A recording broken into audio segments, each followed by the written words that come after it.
I first got involved with Thai boxing with Andy Wilby. It was Andy Wilby and Pierre Mahon at the Cowloy gym that were based at your barbecue centre. I started there when I was about 17, 18. And had a couple of fights under Pierre, and then just kind of grew and evolved from there.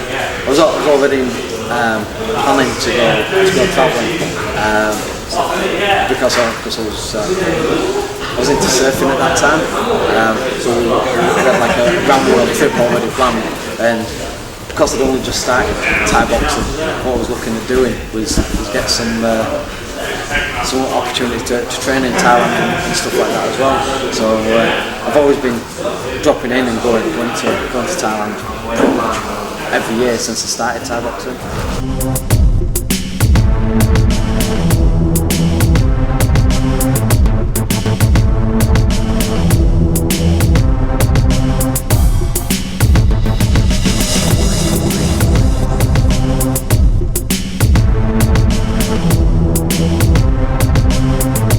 Trained at the same gym over in Thailand, a place called Jitty Gym. He was based at the end of Khao San Road. It's a sort of big backpacker area. Jitty was probably one of the main promoters of Western Thai boxing. He welcomed Westerners into his camp. And I was going over there like twice a year for the past 18 years now. And because I've had the loyalty and built those relationships with the guys, I followed Jitty to train with a lot of the top guys in Thailand, and followed him until he set up his own gym in Ratchadat, just on the outskirts of Bangkok. And yeah, it's gone really well. We've got some absolutely fantastic opportunities, and it's like a second family over there. Go over there, and all the trainers are like, "Oh, Richard, I haven't seen you for a long time. My brother from up north," and it's all a sort of laughing joke, and you get welcomed as a Westerner into that sort of type of culture, because they see how dedicated I've been. It was always a big sort of laugh and a joke, saying, "Oh, Richard, no holiday, every time I went down, because that's how we used to spend the time. I worked at the railway down in town, and every day of my annual leave entitlement, I was jetting off to Thailand to train with the guys over there.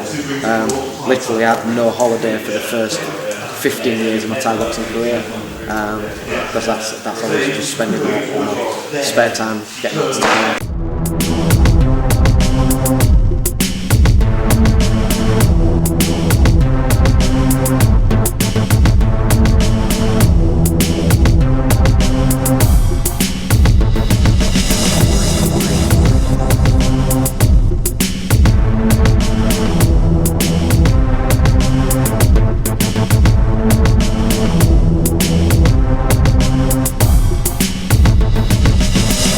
It's the extremeness of it. It's raw. It's full contact. You're allowed to use punch, kicks, knees, elbows. It's the most extreme ring sport in the world.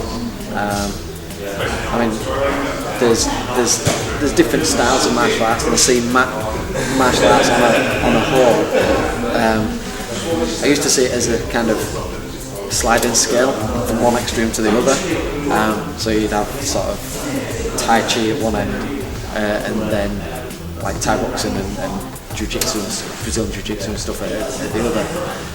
What I've now grown to find is that it's more like a circle.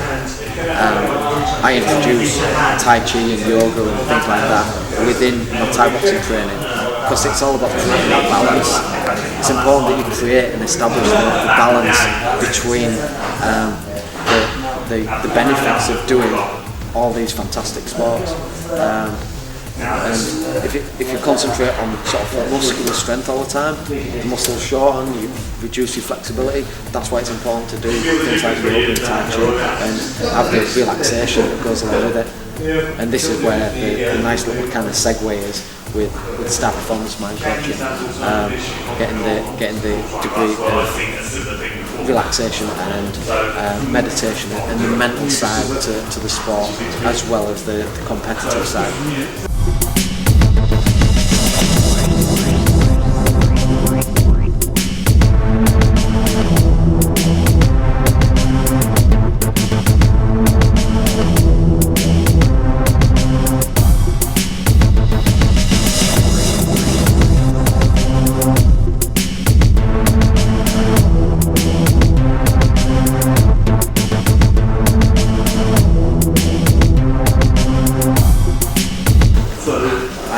I love helping people double their punching power.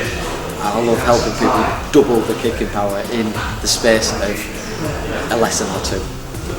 And just seeing the shock on awe on their faces when they really kind of unleash and double their power from little tweaks within the technique.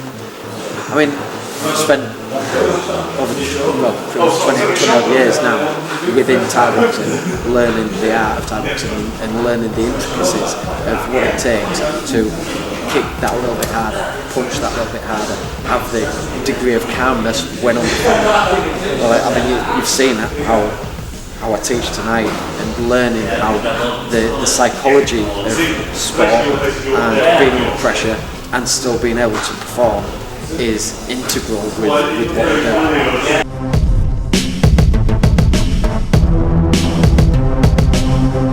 Yeah. I mean, this is the kind of the essence of it, is that Thai boxing in Thailand is known as the deadly dance. It should be little moves. It should be it shouldn't be brawling.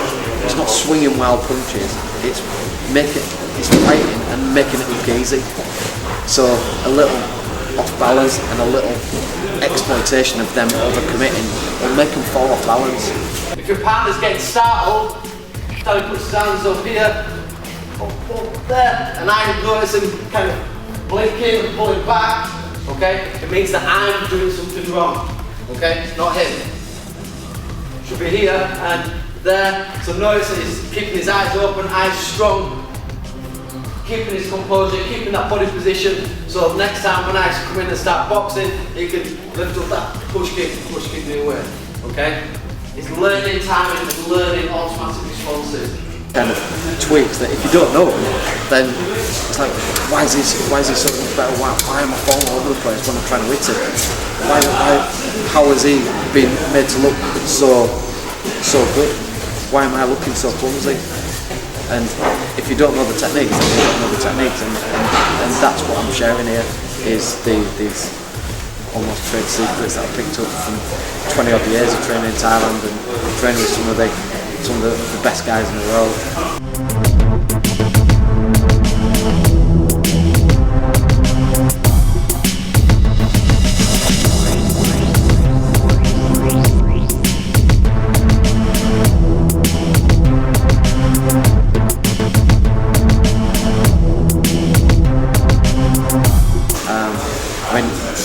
Rajasak Saboropin, he was one of the sort of top guys in his sport, and I've spent years and years training with him, and I'm indebted to his knowledge and his strength, because he's so